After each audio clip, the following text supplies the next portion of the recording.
নমস্কার, আমি রাখি হালদার দণ্ডী বিরচিত দশকুমার চরিতমের দ্বিতীয়াংশ নিয়ে ফিরে এসেছি। বিগত ক্লাসে আমরা রচয়িতা দণ্ডীর আত্মপরিচয় গ্রন্থ এবং দশকুমার চরিতমের নামকরণ ও 10 জন কুমারের আত্মপরিচয় জেনেছি। আজ আমরা শুরু করব মূল গদ্যাংশ। গদ্যাংশটি শুরু হয়েছে একটি শ্লোক দিয়ে। ব্রহ্মাণ্ড ছত্রদণ্ডঃ শতধৃতি ভবনাম্ভরুহ নালদণ্ডঃ। ব্রহ্মাণ্ডরূপ ছাতার দণ্ড, শতধৃতির ভবন অর্থাৎ সৃষ্টিকর্তা প্রজাপতির অম্ভরুহ নালদণ্ড, জল থেকে উত্থিত নাভিপদ্মের মৃণাল দণ্ড। ক্ষৌণী নৌকূপদণ্ডঃ শরদ অমর সরিত পট্টিকা কেতুদণ্ডঃ। ক্ষৌণী পৃথিবীরূপ, নৌকূপ নৌকার কূপদণ্ড মাস্তুল দণ্ড, শরদ অমর সরিত পট্টিকা কেতুদণ্ড। অমর সরিত স্বর্গীয় মন্দাকিনী নদীর শরদ খরদ প্রস্রবণ রূপ, পট্টিকা কেতুদণ্ড পতাকার দণ্ড। যতিশ্চক্র অক্ষদণ্ড স্ত্রীভুবন বিজয় স্তম্ভদণ্ড অঙ্ঘিদণ্ডঃ। জ্যোতিষ্ক মণ্ডলী অর্থাৎ নক্ষত্র মণ্ডলের অক্ষদণ্ড, ত্রিভুবনের বিজয়ের স্তম্ভদণ্ড এবং স্ত্রৈবিক্রম অর্থাৎ ভগবান বিষ্ণুর অঙ্ঘি পদদণ্ড পাদদণ্ড। শ্রেয় স্ত্রৈবিক্রমস্তে বিতরতু বিবুধো দেশীনাম কালদণ্ডঃ। বিবুধো দেশী অর্থাৎ দেবতাদের যারা দেশ ঈর্ষা করে অর্থাৎ অসুরদের কালদণ্ড স্বরূপ ত্রিবিক্রম স্তৈবিক্রম তে তোমাদের অর্থাৎ তোমার, শ্রেয় বিতরতু মঙ্গল বিতরণ করুন। আমরা এই যে পাঠ্যাংশটি পড়লাম, তাহলে এখানে আমরা দেখতে পাচ্ছি 8টি দণ্ডের কথা বলা হয়েছে। প্রথম যে দণ্ড সেটি হলো ব্রহ্মাণ্ডরূপ ছত্রদণ্ড। এটি একটি ছাতা ছত্র। এই ছাতাটি দাঁড়িয়ে আছে একটা দণ্ডের উপর, এটি হলো ছাতার দণ্ড। আর ছাতার যে কাপড় এটা হলো ব্রহ্মাণ্ড স্বরূপ, তাই বলা হচ্ছে ব্রহ্মাণ্ড নামক ছত্রদণ্ড। পদ্মফুলের মৃণাল অর্থাৎ ডাঁটা, এটি হলো দ্বিতীয় দণ্ড। আমরা জানি সৃষ্টিকর্তা প্রজাপতি ব্রহ্মা ভগবান বিষ্ণুর নাভিপদ্ম থেকে জন্মেছিলেন, আর এই নাভিপদ্মের মৃণাল হলো দ্বিতীয় দণ্ড। নৌকার মাস্তুল দণ্ড, পৃথিবীটা একদম নৌকার মতো এবং যেটি দাঁড়িয়ে আছে একটা মাস্তুলের উপরে, শক্ত লাঠির উপরে, দণ্ডের উপরে। এই দণ্ডটি হচ্ছে মাস্তুল, এটা হচ্ছে 3 নম্বর দণ্ড। এছাড়াও যে দণ্ডগুলো বলা হয়েছে সেটি হলো নক্ষত্র মণ্ডলীর অক্ষদণ্ড। আমরা জানি সূর্য 12 মাসে 12টি রাশিতে প্রবেশ করে এবং এইভাবেই একটা বছর অতিবাহিত হয়। আর এই যে নক্ষত্র মণ্ডল চক্রের মতো আবর্তিত হয়, যে চাকার যে দণ্ডগুলি সেটি হচ্ছে অক্ষদণ্ড। এইভাবে আমরা 8টি দণ্ড দেখতে পাই। এই 8টি দণ্ড ধারণকারী ভগবান বিষ্ণু আমাদের মঙ্গল দান করুন। তাহলে আমরা প্রথম শ্লোকে দেখতে পাচ্ছি যে আমাদের মঙ্গল হোক। আমাদের মঙ্গল কিভাবে হবে, কে করবেন? ওই 8টি দণ্ডধারী ভগবান বিষ্ণু আমাদের মঙ্গল করবেন। দণ্ডী গদ্য কাব্যকার দণ্ডী প্রথমেই তিনি মঙ্গলাচরণ করছেন এই শ্লোকের মাধ্যমে। মঙ্গলাচরণকে বলা হয় নান্দি। কেন আমরা করব নান্দি? না, যাতে এই গদ্যাংশটি বা আমার কাব্যটি নির্বিঘ্নে সমাপ্ত হয়। কোনো বিঘ্ন এসে উপস্থিত না হয়। তাই প্রথমেই এই শ্লোকের মাধ্যমে আমাদের পালনহার, পালনকর্তা ভগবান বিষ্ণুর চরণে প্রণাম জানালেন। নান্দির লক্ষণ প্রসঙ্গে সাহিত্য দর্পণকার বিশ্বনাথ বলেছেন যে आसीर वचन संयुक्ता स्तुतिरयस्मात् प्रयुज्यते देवो द्विजो नृपादीनां तस्मान्नन्दिति संगीता। অর্থাৎ আশির বচন, মঙ্গলময় বচনের দ্বারা যা সংযুক্ত, যেখানে দেবতা, ব্রাহ্মণ প্রভৃতির স্তুতি করা হয়, শঙ্খ চক্র গদা পদ্মা আদি শুভ বস্তুর উল্লেখ থাকে, এইরূপ যে স্তুতি, সেই স্তুতিকেই বলা হয় নান্দি। তাহলে আমরা দেখলাম প্রথমেই গদ্য কাব্যকার নাটক নির্বিঘ্নে সমাপ্তির জন্য, অর্থাৎ তার কাব্যটি নির্বিঘ্নে সমাপ্তির জন্য তিনি ঈশ্বরের কাছে প্রার্থনা করলেন। অস্তি সমস্ত নগরী নিকষায়মানা সসদ অগণ্য পণ্য বিস্তারিত মুনিগণাদি বস্তুজাত ব্যাখ্যাতঃ। অস্তি আছে, সমস্ত নগরীর মধ্যে নিকষায়মানা অর্থাৎ আদর্শ স্থান, একটা শ্রেষ্ঠ স্থান, এইরকম একটা জায়গা আছে। সসদ সর্বদাই, অগণ্য পণ্য বিস্তারিত মণিগণাদি, অসংখ্য মণিমাণিক্যের দোকানযুক্ত, বস্তুজাত ব্যাখ্যাত, যেটি আখ্যায়িত হয়েছে রত্নাকর মাহাত্ম্য, অর্থাৎ রত্ন ধারণকারী সমুদ্রের ন্যায় যার মাহাত্ম্য। মগধ দেশ শেখরীভূতা পুষ্পপুরী নাম নগরী। মগধ দেশের মধ্যে শ্রেষ্ঠ, শেখরীভূতা শ্রেষ্ঠ একটা স্থান, যার নাম পুষ্পপুরী নামক একটি নগর। তাহলে আমরা পাঠ্যাংশের প্রথমেই দেখতে পাচ্ছি মগধ দেশের মধ্যে পুষ্পপুরী নামক একটা নগরী অর্থাৎ রাজধানী আছে। যে রাজধানীটাকে তুলনা করা হয়েছে রত্নাকরের মাহাত্ম্যের সঙ্গে, অর্থাৎ সমুদ্রের মাহাত্ম্যের সঙ্গে।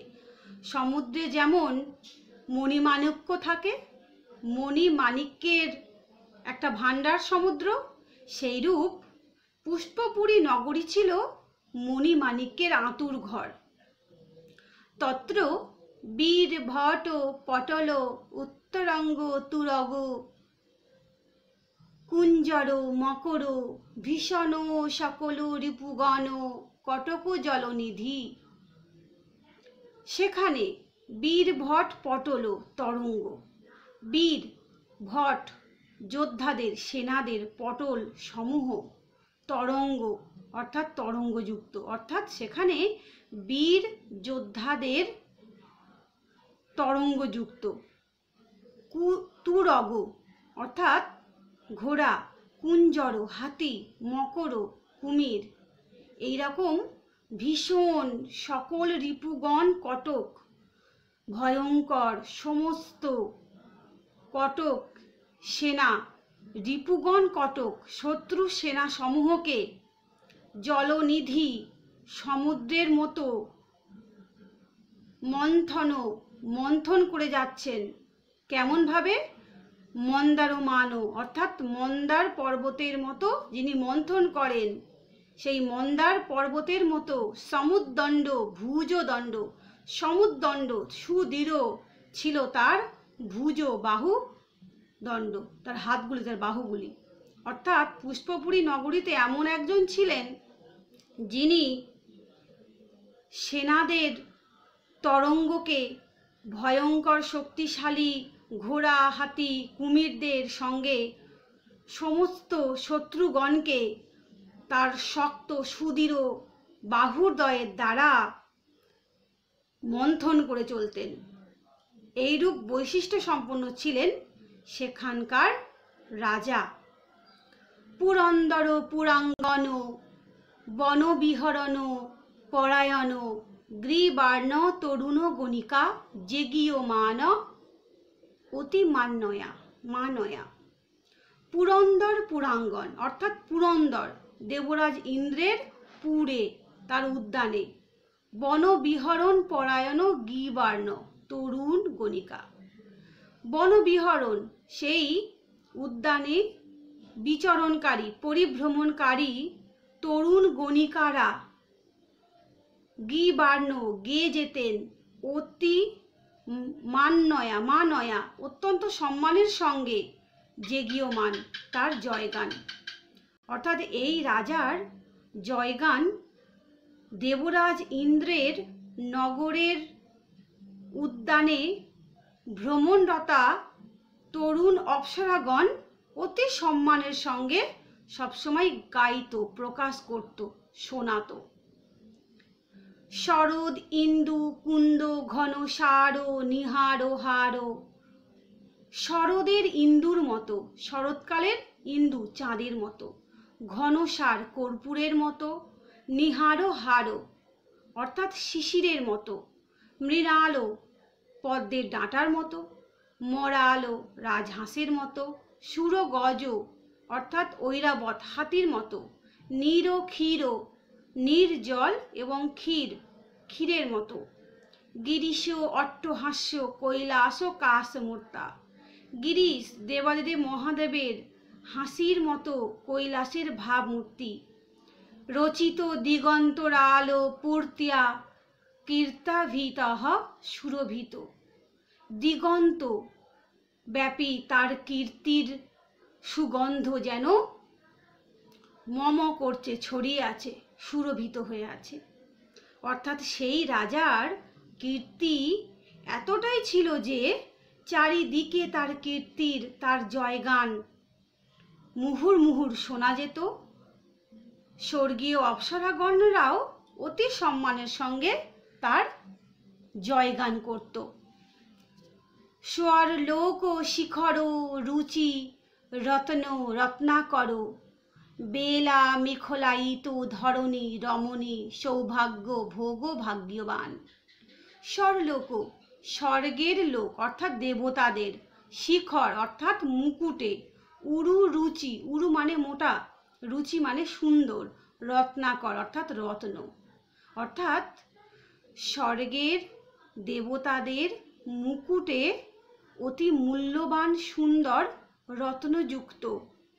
বেলা মেখলায়িত ধরণী, বেলা মেখলায়িত অর্থাৎ সমুদ্রের বেলাভূমি থেকে ধরণী অর্থাৎ স্বর্গলোক থেকে সমুদ্রের বেলাভূমি পর্যন্ত এই সমস্ত ধরণীর রমণীয় সৌভাগ্য, সুন্দর সৌভাগ্য ভোগের দ্বারা সেই রাজা ছিলেন অত্যন্ত ভাগ্যবান।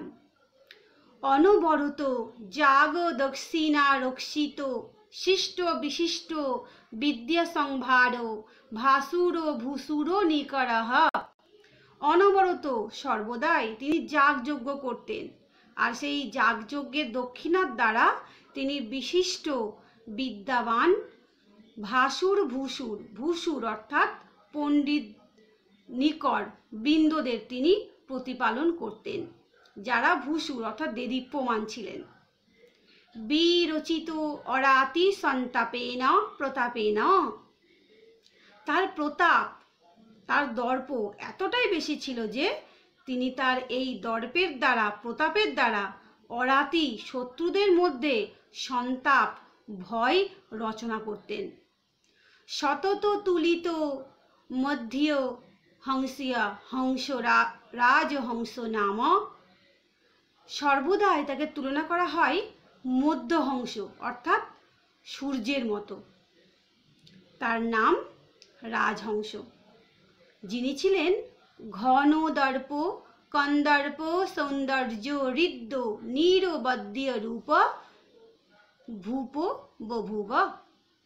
ঘন দর্প, তিনি ছিলেন দর্পশালী, কন্দর্পের মতো যার অনবদ্য সুন্দর রূপ ছিল, কন্দর্প অর্থাৎ কামদেবের মতো ছিল তার মনোহারী সুন্দর রূপ, অর্থাৎ এই রূপ রূপবান, সূর্যের মতো তুলিত, যিনি প্রতাপের দ্বারা শত্রুদের মধ্যে সন্তাপ তৈরি করেন, সেইরূপ একজন রাজা ছিলেন যার নাম রাজহংস। তস্য বসুমতী নাম সুমতী লীলাবতী কুলশেখর রমণী রমণী বভুব। তস্য তার বসুমতী নামের, সুমতী সুবুদ্ধি সম্পন্না, লীলাবতী লীলাময়ী, কুলদের অর্থাৎ তার বংশের রমণীদের মধ্যে শ্রেষ্ঠ এইরূপ পত্নী, রমণী অর্থাৎ পত্নী তার ছিল। তাহলে এই পাঠ্যাংশে আমরা জানতে পারলাম রাজহংস নামক একজন রাজার নাম। এই রাজার অনেক বৈশিষ্ট্য আছে, যেমন তিনি ভয়ঙ্কর ভয়ঙ্কর শত্রুদের মন্দার পর্বতের ন্যায় মন্থন করতেন, যার কীর্তি স্বর্গের তরুণীরা অর্থাৎ অপ্সরারা অতি সম্মানের সঙ্গে গাইত, যার সৌন্দর্য ছিল কামদেবের মতো, যার কীর্তি দিক বিদিক ছড়িয়েছিল, যিনি সর্বদাই দান দক্ষিণার দ্বারা বিদ্যাশ্রেষ্ঠ ব্রাহ্মণ দিগদের প্রতিপালন করতেন, যিনি স্বর্গলোক থেকে শুরু করে সমুদ্রের বেলাভূমি পর্যন্ত ধরণীর সৌভাগ্য ভোগ করতেন, এবং যার পত্নী ছিলেন সুমতী, লীলাবতী এবং কুলশেখরা। এখানে আমরা যে মগধ রাজ্যের পরিচয় পাই, সেই মগধ রাজ্যের কিছু বৈশিষ্ট্য বলি। মগধ রাজ্যটি বর্তমানে বিহারের দক্ষিণাংশ অর্থাৎ পাটনা গয়া অঞ্চলে গঙ্গা, সোন ও দক্ষিণের পার্বত্য অঞ্চলের মধ্যে অবস্থিত। মহাভারতের মগধরাজ জরাসন্ধের রাজধানী গিরিব্রজ অর্থাৎ মগধ, যার বর্তমান নাম রাজগীর। খ্রিস্টীয় ৫ম থেকে দ্বাদশ শতক পর্যন্ত মগধের নালন্দা ছিল জ্ঞান চর্চার শ্রেষ্ঠ কেন্দ্র। ১৯৬২ খ্রিস্টাব্দে মগধ বিশ্ববিদ্যালয় বুদ্ধগয়াতে প্রতিষ্ঠিত হয়। তাহলে আজকের আমাদের পাঠ এই পর্যন্ত থাকলো। আমরা আগামী দিন নতুন পাঠ্যাংশ নিয়ে ফিরে আসব। ততক্ষণ নমস্কার।